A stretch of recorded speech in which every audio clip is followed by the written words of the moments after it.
안녕하십니까. 중국 고전 전문가 박재희 교수입니다. 한비자라고 하는 동양 고전에는 아랫사람인 신하가 윗사람을 설득할 때 주의해야 될 몇 가지 원칙이 있다고 합니다.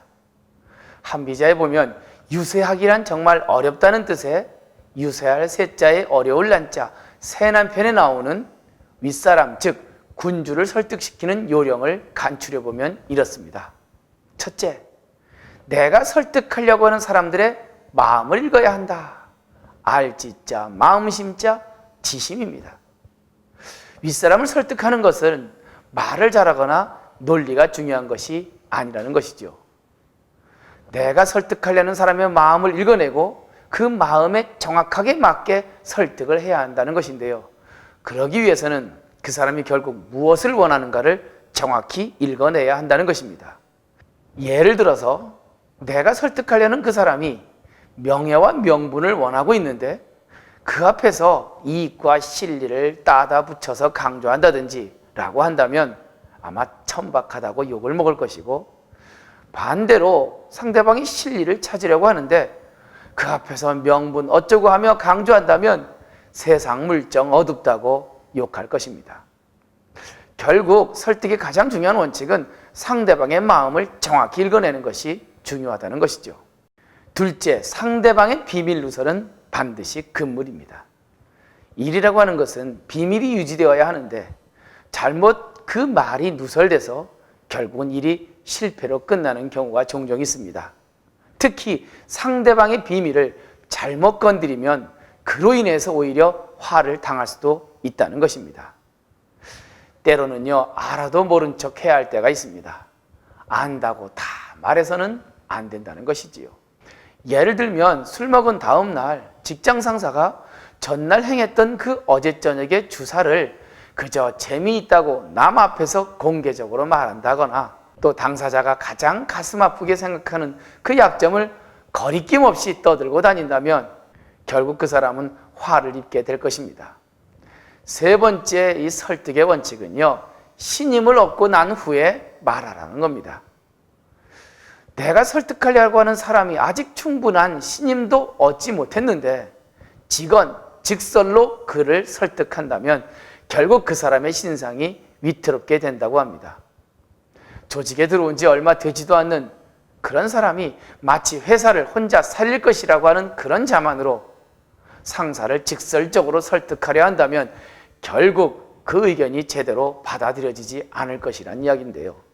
넷째, 이 상대방이 가지고 있는 의도를 공개화시키지 말라고 합니다. 상대방이 계획하고 있는 것을 미리 알아차려 공개적으로 유세하지 말라는 것인데요. 자신이 상대방의 의도를 안다고 미리 그것을 먼저 얘기하기 시작하면 자신의 그 의도를 들킨 상대방은 결국은 그를 가만두지 않을 것이라는 겁니다. 다섯 번째 설득의 원칙은요, 상대방의 주변 사람들에 대해서는 웬만하면 논의를 삼가라고 합니다.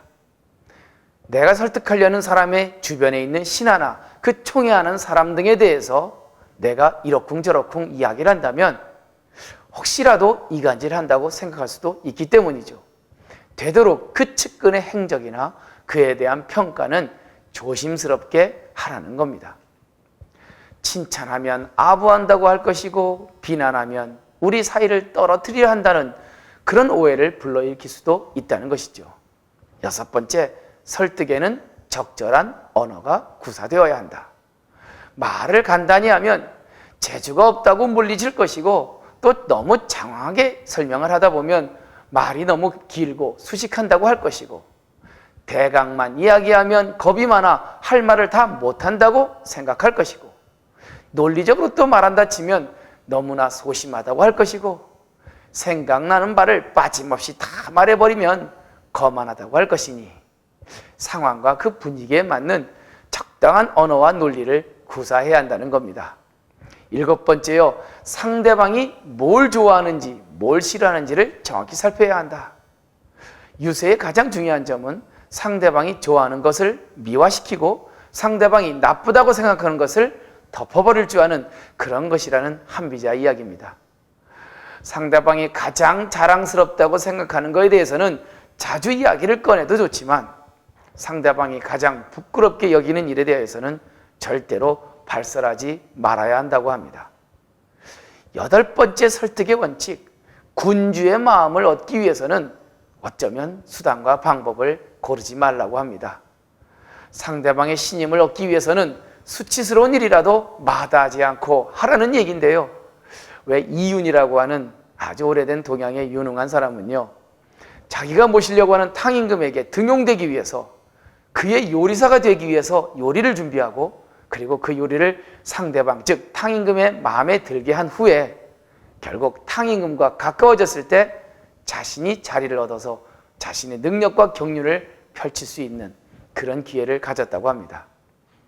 한비자는 모름지기 그 위대한 성인도 이렇게 자신을 낮추며 상대방과 만나기 위해서 때를 기다렸는데, 아무리 재능 있는 인재라도 이런 일들을 수치스러워 한다면 그 사람은 능력에 맞는 자리를 얻을 수 없다고 강조하고 있습니다. 지금까지 신하가 군주를 설득하는 유세의 원칙에 대하여 간단하게 살펴보았습니다. 결국 신하는 자신의 생각과 비전을 실현하기 위해서는 그 군주를 설득할 수밖에 없습니다. 그렇게 군주의 마음을 움직여야 진정 자신이 가진 그 놀라운 이상과 정책을 실현할 수 있다는 것입니다. 사람이 사람을 설득한다는 것 결코 쉬운 일은 아니듯 합니다. 오늘 강의 마치고 다음번에 또다시 강의를 같이 하도록 하겠습니다. 중국고전 전문가 박재희 교수였습니다.